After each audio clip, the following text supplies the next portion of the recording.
Welcome back to American Latino TV, where we celebrate American Latino pride. I'm your host, Belky. People don't usually associate Mexican culture with Africa, but an exhibition now touring the U.S. is changing the way we think. In fact, Africans have made significant contributions to Mexican culture for 500 years.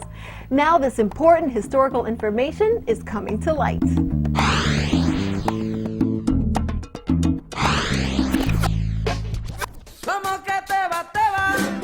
When we think of Mexico's past, Aztec culture is probably the first thing that comes to mind. However, the African presence in Mexico is often overlooked. The fact is that Africans have been an integral part of Mexico's history for centuries, something that the Mexican Fine Arts Museum in Chicago felt compelled to bring to light. In 1997, down in the Costa Chica area of Mexico, they had their first Encuentro de Pueblos Negros, which is sort of a gathering of the black communities in Mexico.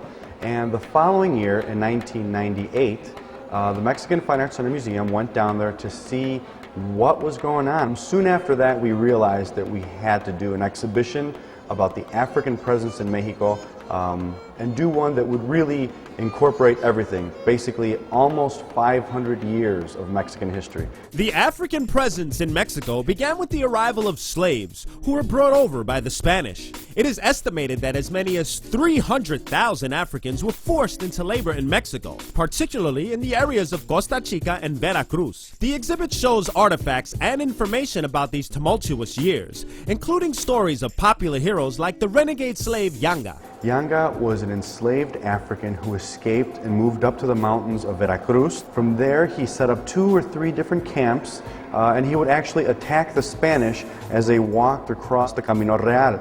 Eventually, he was so successful that the King of Spain signed a treaty with him, and by 1609, Yanga established the first free African community in all of the Americas. Other sections of the exhibit are equally exciting. There are case lithographs from the 1800s that clearly show the mixed racial makeup of Mexican society. An extensive documentary section uses portraits from as early as 1910 to depict African presence in the country. Finally, the African influence in modern culture is represented through fine art, folk art, and pop art. Something as Mexicano as menudo, one of the most popular recipes or dishes in Mexico. Menudo has African influence. A lot of the music, some of the words that we use are very African. Every Mexican knows chamba. Chamba means work, and that is an African word also. Many Mexicanos don't realize how strong the African presence is in their own families. I think a lot of people will be really surprised to find out that some of their tios and tias and grandparents share this African ancestry. The African presence in Mexico, which has toured to other cities in the United States and Mexico, reaffirms the belief that people have more in common with each other than we sometimes realize.